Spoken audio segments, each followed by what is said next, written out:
যেমন আল্লাহ পাক পিতামাতার প্রতি সন্তানের প্রতি পিতামাতার কর্তব্য দিয়েছেন, তদ্রূপ আল্লাহ পাক পিতামাতার প্রতিও সন্তানের মহা কর্তব্য দান করেছেন। আমরা প্রত্যেকেই জানি যে আমার এবং আপনার সৃষ্টিকর্তা একমাত্র আল্লাহ পাক। অর্থাৎ আমি পৃথিবী আসতে চাইলেই আসতে পারতাম না, আমি পৃথিবীতে জন্মাতে চাইলেই জন্মাতে পারতাম না। যদিও সারা বিশ্বের মানুষ মিলে চেষ্টা চালায়, তারপরেও তারা ব্যর্থ হয়ে যায়।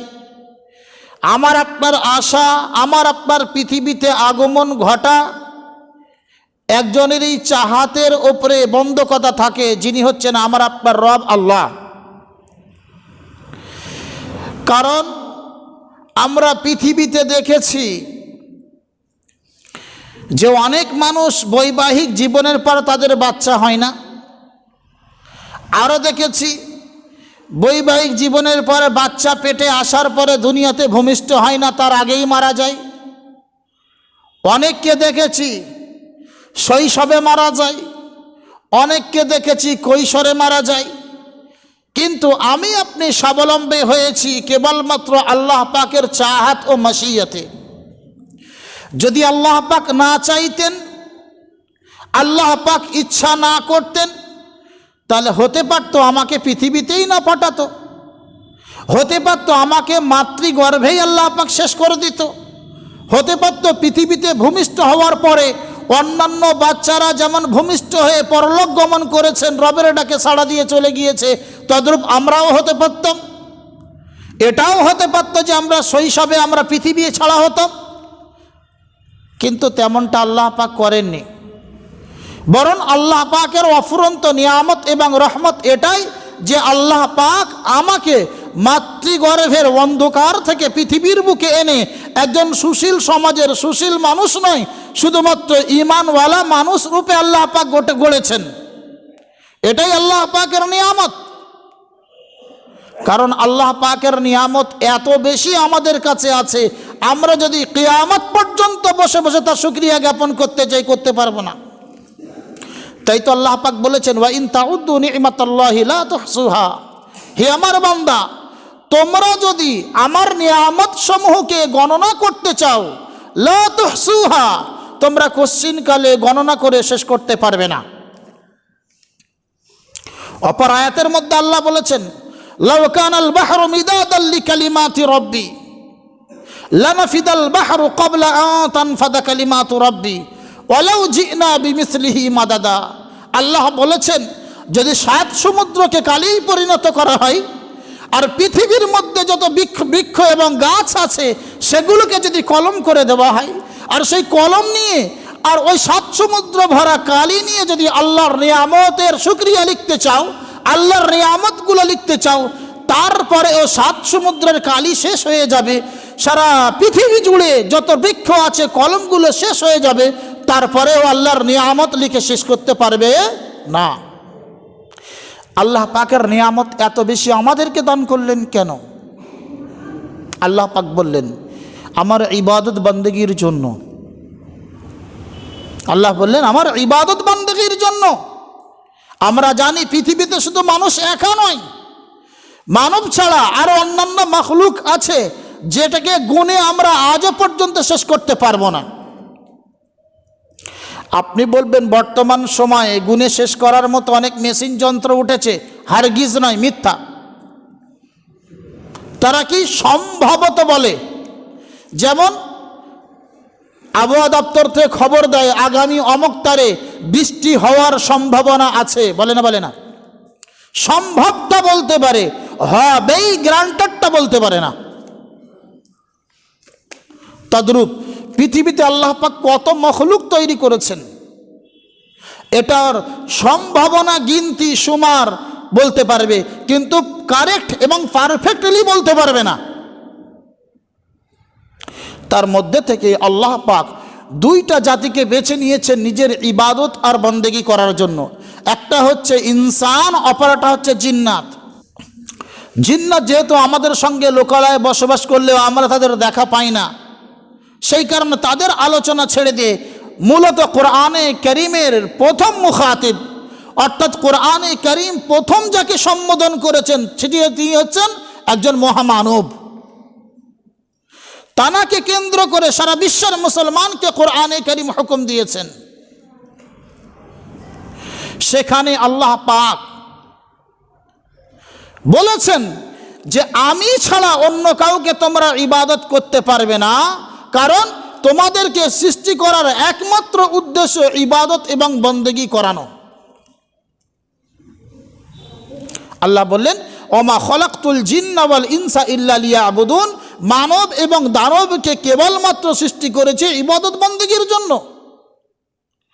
কিন্তু ইবাদত বন্দেগী করতে গেলে একমাত্র রবের করতে হবে,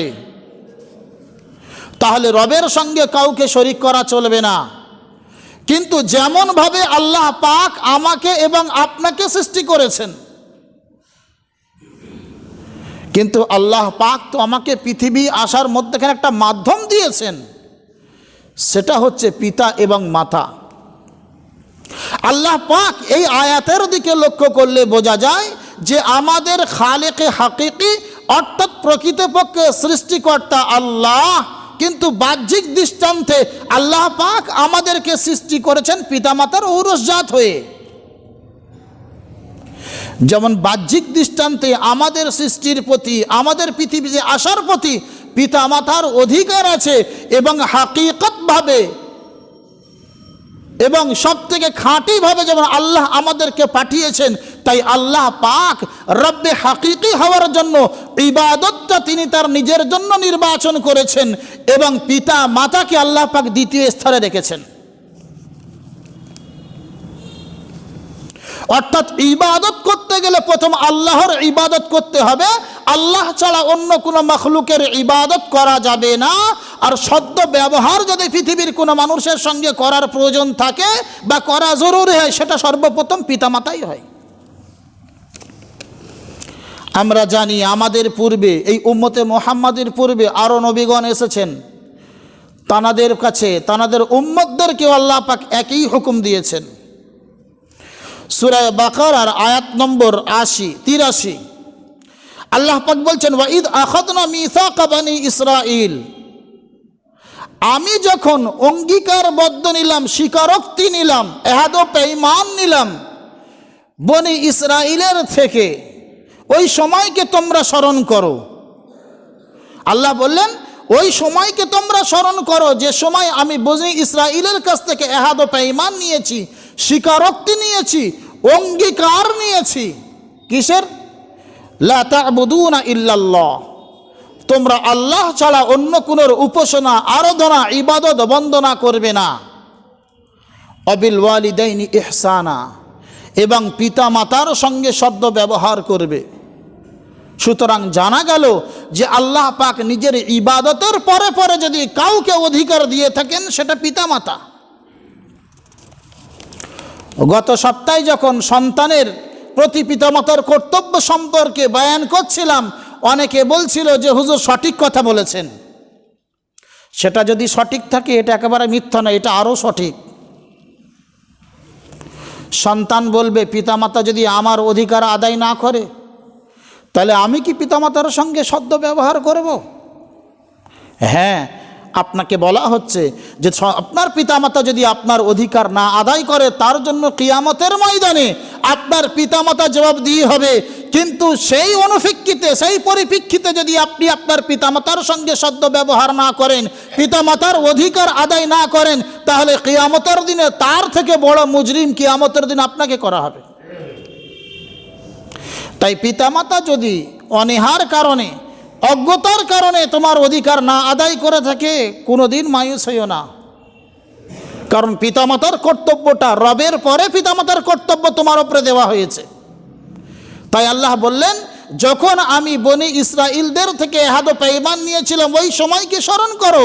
তাদের কাছ থেকে এহাদ পেইমান নিয়েছিলাম, অঙ্গীকার নিয়েছিলাম, স্বীকারোক্তি নিয়েছিলাম, লা তা'বুদুনা ইল্লাল্লাহ ওয়া বিল ওয়ালিদাইনি ইহসানা, তোমরা আল্লাহ ছাড়া অন্য কাউকে ইবাদত করবে না এবং পিতামাতার সঙ্গে সদ্য ব্যবহার করবে। এটা তো বনি ইসরাইলদের বিষয়ে আল্লাহ পাক বললেন। উম্মতে মুহাম্মাদি সম্পর্কে আল্লাহ পাক কি বললেন? সূরা বনি ইসরাইলের আয়াত নম্বর 23, সূরা বনি ইসরাইলের 23 নম্বর আয়াতের মধ্যে বললেন, পিতামাতা সম্পর্কে বর্ণ বিশ্লেষণ দিলেন, বিস্তারিত আল্লাহ পাক বললেন, ওয়াকাদা রব্বুকা আল্লা তা'বুদু ইল্লা ইয়্যাহ, তোমার রবের তরফ থেকে চূড়ান্ত ফয়সালা, আল্লা তা'বুদু ইল্লা ইয়্যাহ, তোমরা আল্লাহ ছাড়া অন্য কারোর ইবাদত করো না। এখানেও ইবাদতের কথা বলা হলো, ওখানেও ইবাদতের কথা বলা হলো, অর্থাৎ কোরআনে কারীম পুরো বিস্তারিতভাবে বর্ণনা আছে। ইবাদত করতে গেলে একমাত্র রব আল্লাহর ইবাদত করতে হবে, আল্লাহ ছাড়া অন্য কারোর ইবাদত করা চলবে না। তারপরেই আল্লাহ বলছেন ওয়াবিল ওয়ালিদাইনি ইহসানা, এবং পিতামাতার সঙ্গে সদ্য ব্যবহার করো। সাধারণত পিতামাতা যখন জওয়ান থাকে, পিতামাতার যতক্ষণ ক্ষমতা থাকে, সন্তানের মুহতাজ, সন্তানের মুখাপেক্ষী হন না। কিন্তু পিতামাতা যখন বার্ধক্যের দিকে ঢলে যায়, আয় ইনকাম কমে যায়, তারপরে পিতামাতা সন্তানের দিকে মুখাপেক্ষী হন। তাই আল্লাহ পাক পিতামাতার ওই অবস্থাটাকে কোরআনের মধ্যে নিয়ে এসেছেন।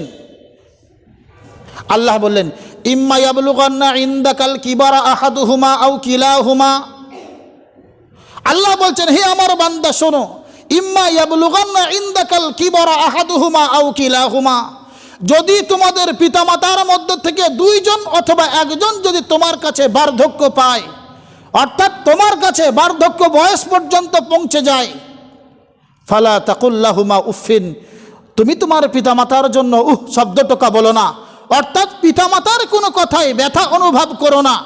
অপর তাফসীরের মধ্যে আছে পিতামাতাকে কষ্টদায়ক কথা বলো না। এটা আল্লাহ পাকের আদেশ, একে অস্বীকার করার জায়গা নাই। যদি আমি আপনি অস্বীকার করি, আমি আপনি মুসলমান থাকবো না, কাফির হয়ে যাব, হয়তো ড্রেসে মুসলমান থেকে যাব, আকৃতিতে মুসলমান থেকে যাব, আল্লাহর দরবারে শয়তান বলে গৃহীত হবেন। আল্লাহ বললেন, ইম্মা ইয়াবলুগান্না ইনদাকাল কিবারা আহাদুহুমা আও কিলাহুমা, যদি তোমাদের পিতা মাতার মধ্য থেকে কোনো একজন বা দুইজনই বার্ধক্যে পৌঁছে যায়, ফালা তাকুল্লাহুমা উফিন, তাদের কথাই কোনোদিন, তাদের জন্য কোনোদিন শব্দটুকু উচ্চারণ করো না। ওয়ালা তানহারহুমা, তাদেরকে ধমক দিও না। আকুল্লাহুমা কাওলান কারীমা, যখনই তাদের সঙ্গে কথা বলার প্রয়োজন পড়বে নরম ভাষায় কথা বলবে। বর্তমান সময়ে বাপ যখন আস্তে আস্তে বার্ধক্যের দিকে ঝুঁকে যায়, সন্তান মনে করে পৃথিবীতে একমাত্র বুঝদার আমি, বাপ আর নেই। বাপ যদি বলে বাবা এই কাজটা নাই ওই কাজটা করবে, তুমি বেশি বোঝো না, তুমি এখন বুঝবে না, তোমার বয়সে তুমি বসো। বাপ যদি সন্তানের কল্যাণ কামনা করে, সন্তান অকল্যাণের দিকে ঝুঁকে যায়, বাপ বারে বারে বাধা দেয়, বাপকে সন্তান শেষমেশ মার্ডার পর্যন্ত করে দেয়, এমনও খবর আমাদের কাছে আছে।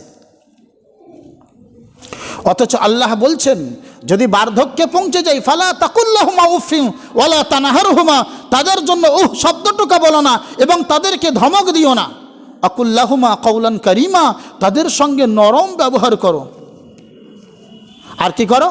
আখফিজ লাহুমা জানাহাযুল্লি মিনার রাহমা, তাদের সামনে দয়া দক্ষিণার ডানাগুলো বিছিয়ে দাও। অর্থাৎ তোমার পিতা হাঁটতে পারছে না, তুমি হাতটা ধরে হাঁটাও। তোমার পিতা বলতে পারছে না, তুমি নিজের পক্ষ থেকে পিতার পক্ষ নিয়ে বলো। তোমার পিতা খেতে পারছে না, তুমি মুখে তুলে খাইয়ে দাও। তোমার পিতা উঠতে পারছে না, তুমি হাতটা ধরে উঠিয়ে দাও। এটাই হচ্ছে তোমার ওয়াকফিজ লাহুমা জানাহাযুল্লি মিনার রাহমা। পিতার সামগ্রী জরুরত, তোমার প্রয়োজন করা তোমাকে পুরো করতে হবে, এটাই তার হুকুম। আকুর রাব্বির হামহুমা কামা রাব্বায়ানি সগীরা, এবং পিতামাতার জন্য দোয়া করো। যাই রব, আমার পিতা আমার মাতা আমাকে যেমন শৈশবে মোহাব্বতের সঙ্গে নিজের অন্তরের টুকরো হিসাবে লালন পালন করেছিল, তার অন্তরে আমি বিহীন আর অন্য কোনো মানুষের জায়গা ছিল না। আয় আল্লাহ, সেই রকম মায়া মোহাব্বতে দয়া দক্ষিণায় তুমি তাদেরকে লালন পালন করো, তুমি তোমার কবরে আশ্রয় দাও, তুমি তোমার হাসরে আশ্রয় দাও। এটাই সন্তানের কর্তব্য। বর্তমান অনেকে আছে এমনও যে পিতামাতাকে ভাত দেয় না, পিতামাতাকে দেখে না, পিতামাতার সঙ্গে সদ্য ব্যবহার করে না, অথচ তারপরেও অন্যান্য অনুষ্ঠানে অন্যান্য জায়গায় গিয়ে মোটা অঙ্কের দান সাদকা, মোটা অঙ্কের পয়সা দিয়ে নিজেকে মনে করছে আমি বিরাট বড় ধরনের কামিয়াবির রাস্তা খুলে নিয়েছে। অথচ মনে রাখতে হবে, আপনি যদি রবের হুকুমকে পালন না করেন তো আপনার দান কিঞ্চিত গ্রহণ নয়। আপনি পৃথিবীর বাহবা পাঠ পেয়ে যাবেন, কিন্তু আখিরাতে কিয়ামতের দিনে যে গিরফতারিটা আপনার অপেক্ষা করছে সেটা অবশ্যই হবে। হযরত আব্দুল্লাহ বিন মাসউদ রাদিয়াল্লাহু তাআলা আনহু বলছেন, আমি আল্লাহর নবী সাল্লাল্লাহু আলাইহি ওয়াসাল্লামকে জিজ্ঞাসা করলাম, ইয়া রাসূলুল্লাহ আইয়ুল আমালি আহাব্বু ইলাল্লাহ, আয় আল্লাহর নবী, আল্লাহর কাছে সব থেকে পছন্দনীয় আমল কোনটি? আল্লাহর নবী সাল্লাল্লাহু আলাইহি ওয়াসাল্লাম আব্দুল্লাহ বিন মাসউদ রাদিয়াল্লাহু তাআলা আনহুকে উত্তর দিয়েছিলেন, আসসালাতু আলা মিকাতিহা, হে আব্দুল্লাহ শোনো, সময় মতো নামাজ পড়া এটা সব থেকে পছন্দনীয় আমল। আব্দুল্লাহ বিন মাসউদ রাদিয়াল্লাহু তাআলা আনহু পুনরায় জিজ্ঞাসা করলেন, সুম্মা আইয়ুন ইয়া রাসূলুল্লাহ, আয় আল্লাহর রাসূল, নামাজ তো আমরা পড়ি, নামাজের পরে আর কি? আল্লাহর নবী সাল্লাল্লাহু আলাইহি ওয়াসাল্লাম বললেন, বিররুল ওয়ালিদাইন, তোমার পিতামাতার সঙ্গে সদ্য ব্যবহার করা, তোমার পিতামাতার সঙ্গে সদ্য ব্যবহার করা। তো রাসূলুল্লাহ সাল্লাল্লাহু আলাইহি ওয়াসাল্লামও প্রথম আল্লাহর ইবাদতকে বর্ণনা করলেন, দ্বিতীয় স্থানে সব থেকে যে উত্তম ব্যবহার, সব থেকে যে উত্তম আমল সেটি বলেছেন বিররুল ওয়ালিদাইন, পিতামাতার সঙ্গে সদ্য ব্যবহার করা। অতীতের বয়ান শুনে অনেক সন্তানরা ভাববে, মনে মনে আঁকবে যে হুজুর তো বললেন আমার পিতামাতা যখন আমার প্রতি আমার কর্তব্য পালন করেনি, আমি কেন করব? মনে রাখতে হবে, আপনি কেন করবেন? আপনাকে স্বয়ং আল্লাহ পাক ডাইরেক্ট হুকুম দিচ্ছে, তুমি পিতামাতার সঙ্গে সদ্য ব্যবহার করো। তোমার পিতামাতা যদি তোমার সঙ্গে সঠিক ব্যবহার না করে, তার জন্য তিনি হিসাব দেবেন, তুমি কেন বঞ্চিত হবে? তুমি কেন হিসাবের সম্মুখীন হবে? হযরতে আবু উমামা রাদিয়াল্লাহু তাআলা আনহু থেকে বর্ণিত আছে, আবু উমামা রাদিয়াল্লাহু তাআলা আনহু বলেন, রাসূলুল্লাহ সাল্লাল্লাহু আলাইহি ওয়াসাল্লাম তানার কাছে একজন সাহাবী এসে বললেন, ইয়া রাসূলুল্লাহ ইন্নী উরিদুল জিহাদ, আয় আল্লাহর রাসূল, আমি আপনার সঙ্গে জিহাদে অংশগ্রহণ করার জন্য মনস্থির করেছি, নিয়ত করেছি ইয়া রাসূলুল্লাহ। মনে রাখতে হবে, শুরুতে প্রথম মদিনা জিন্দেগির প্রথম জিহাদি সব থেকে বড় আমল ছিল। কারণ সাহাবায়ে কেরাম রাদিয়াল্লাহু তাআলা আনহুমদেরকে নিয়ে রাসূলুল্লাহ সাল্লাল্লাহু আলাইহি ওয়াসাল্লাম যেমন মসজিদে নববীতে বসে বৈঠক করে তাদেরকে তালিম দিতেন, তার সঙ্গে সঙ্গে জিহাদের প্রশিক্ষণে দিতেন। সময় অসময়ে, প্রয়োজনে অপ্রয়োজনে আল্লাহর নবী সাল্লাল্লাহু আলাইহি ওয়াসাল্লাম সাহাবায়ে কেরাম রাদিয়াল্লাহু তাআলা আনহুমদেরকে নিয়ে জিহাদের পথে চলে গিয়েছেন। এমনকি সাহাবায়ে কেরাম রাদিয়াল্লাহু তাআলা আনহুম জিহাদের ময়দানে গিয়ে নিজের গলা কাটিয়ে ইসলামের সরবুলন্দি করেছেন, ইসলামের পতাকা উত্তোলন করেছেন। ঠিক এমন সময়, যে সময় ইসলামের একদিকে জিহাদেরও প্রয়োজন, এমন সময় একজন সাহাবী এসে বলছেন, ইয়া রাসূলুল্লাহ ইন্নী উরিদুল জিহাদ মাক, আয় আল্লাহর রাসূল, আমি আপনার সঙ্গে জিহাদের ইরাদা করেছি, আপনার সঙ্গে জিহাদ করার ইরাদা করেছি, আপনি আমাকে কবুল করে নেন। আল্লাহর নবী সাল্লাল্লাহু আলাইহি ওয়াসাল্লাম বলেছিলেন, আহাইয়ুন আবাওয়াকা, তোমার কি পিতামাতার মধ্যে কেউ জীবিত আছে? তিনি বললেন, নাম ইয়া রাসূলুল্লাহ, অবশ্যই আমার পিতামাতার মধ্যে জীবিত আছেন।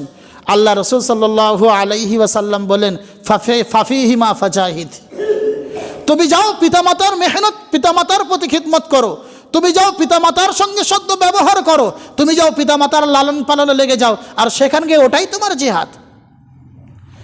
যে সময় একদিক জিহাদের প্রয়োজন আছে, সে সময় আল্লাহ নবী সাল্লাল্লাহু আলাইহি ওয়াসাল্লাম বলছেন পিতামাতার খিদমত করলে ওটাই তোমার জিহাদ হবে। অন্য এক রিওয়ায়াতের মধ্যে আছে, আল্লাহ নবী সাল্লাল্লাহু আলাইহি ওয়াসাল্লামের কাছে একজন ব্যক্তি এসে বলছেন, ইয়া রাসূলুল্লাহ, আমি মদিনায় হিজরত করে আপনার কাছে আসতে চাই, ইয়া রাসূলুল্লাহ, মদিনায় হিজরত করে আপনার কাছে আসতে চাই, হিজরত করে মদিনায় এসে আপনার চেহারাখানি দেখব, আপনার কথাবার্তা শুনব এবং আপনার কাছে থেকে দ্বীন অর্জন করব, জিহাদের ময়দানে গিয়ে মুজাহিদিন হিসাবে জিহাদ করব। ইয়া রাসূলুল্লাহ, এমন সুযোগ চাই আপনার কাছে, কিন্তু কি বলবো, বাড়ি থেকে বার হওয়ার সময় আমি আমার মাকে দেখলাম, আমার মা অঝর নয়নে কাঁদছে, আমি চলে আসছি বলে। আল্লাহ নবী সাল্লাল্লাহু আলাইহি ওয়াসাল্লাম বললেন, ঠিক আছে তুমি যাও, তোমার মায়ের কাছে ফিরে যাও। তিনি আবার ডান দিক থেকে এসে বললেন, ইয়া রাসূলুল্লাহ, আমার অবস্থাটা এমনই, আমি আপনার দরবারে ছেড়ে যেতে চাই না।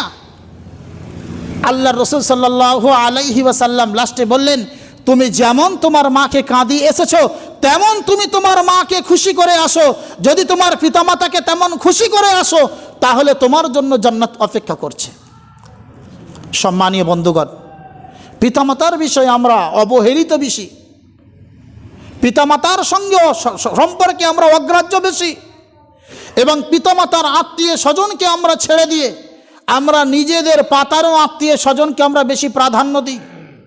এটা কি পিতামাতার সঙ্গে অসৎ ব্যবহার নয়? আমরা দেখেছি বা আমরা বাস্তবেও আমরা দেখেছি, যখন পিতামাতার কোনো আত্মীয় স্বজন আসে, উদাহরণস্বরূপ মামা এসে গেল, উদাহরণস্বরূপ ফুপু এসে গেল, উদাহরণস্বরূপ বাপের কোনো বন্ধু এসে গেল, তাদের বিষয়ে আমরা আপ্যায়ন তো দূরের কথা, আমরা মালের সংকীর্ণতা পেশ করি যে আমাদের কাছে এত অর্থবিত্ত নাই যে আমরা তাদের আপ্যায়ন করব। তার এগেনস্টে, তার অপোজিটভাবে যদি দেখি, নিজের কোনো বন্ধু বান্ধব এসে গেল, তাদের পিছনে হাজার হাজার টাকা খরচা করতে আমরা দ্বিধাবোধ করি না। নিজের কোনো শালী বা সম্বন্ধী এসে গেল, তাদের পিছনে হাজার হাজার টাকা খরচা করতে আমরা দ্বিধাবোধ করি না। কিন্তু পিতামাতার ডাক্তার দেখানোর সময় আমরা পিছনে হটে যাই, পিতামাতার খিদমত করার সময় আমরা পিছনে হটে যাই, টাকার হিসাব লাগাই, বউয়ের কথা শুনে পিতামাতাকে বলি আমারই হচ্ছে না তা তোমার দেই কি। এই হচ্ছে বর্তমানে আমাদের অবস্থা। সম্মানীয় বন্ধুগণ, যদি এমন অবস্থা থাকে, এখান থেকে পরিবর্তন করি, এখান থেকে পরিবর্তন করি, আল্লাহর পক্ষ থেকে রহমতের আকাঙ্ক্ষা করি, আর পিতামাতার ছায়া চলে যায়। একজন সাহাবী আল্লাহর নবী সাল্লাল্লাহু আলাইহি ওয়াসাল্লামকে এসে বলছেন, ইয়া রাসূলুল্লাহ, ইয়া রাসূলুল্লাহ, আপনি আমার জন্য দোয়া করুন যেন আমি জিহাদের মধ্যে শরীক হতে পারি এবং আল্লাহর জান্নাত কিনতে পারি। আল্লাহর নবী সাল্লাল্লাহু আলাইহি ওয়াসাল্লাম বললেন, ইলতাজিম রিজলা উম্মিক, তুমি তোমার মায়ের পাটা জড়িয়ে ধরো, তুমি তোমার মায়ের পাটা লাজিম করে নাও, সাম্মাহুল জান্নাহ, ওখানেই তোমার জান্নাত লুকিয়ে আছে। সম্মানীয় বন্ধুগণ, আমরা পৃথিবী ঘুরতে ফিরতে বেড়াতে গিয়ে কত রকম প্রলোভনার পিছনে পড়ে হাজার হাজার লাখ লাখ টাকা উড়িয়ে দিই, কিন্তু পিতামাতার যত্ন নিই না। সেই টাকাটা যদি আমি আমার পিতামাতার পিছনে খরচা করি, সেই টাকাটা যদি আমি আমার পিতামাতার সন্তুষ্টির জন্য খরচা করি, সেই টাকা যে পিতামাতার খিদমতে ব্যয় করি, তো খোদার কসম, রাসূলুল্লাহ সাল্লাল্লাহু আলাইহি ওয়াসাল্লাম বলেছেন, আল্লাহ পাকের পক্ষ থেকে তার জান্নাত তোমাদের জন্য অপেক্ষা করছে। অথচ আমরা আমাদেরকে বুঝতে শিখিনি, আমরা অপব্যয়ের পিছনে আমরা ঘুরে বেড়াই।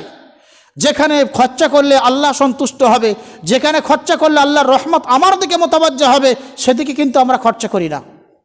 তাই আসি, আমরা প্রতিজ্ঞাবদ্ধ হই যে আমাদের পিতামাতার প্রতি কি কি কর্তব্য আছে সেগুলো আমাদেরকে জানা এবং পিতামাতার সেই কর্তব্যগুলো পুঙ্খানুপুঙ্খানুভাবে পালন করা।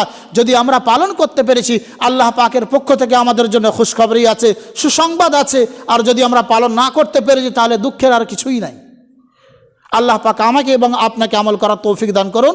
আমিন। আখির দাওয়ানা আনিল হামদুলিল্লাহি রাব্বিল আলামিন।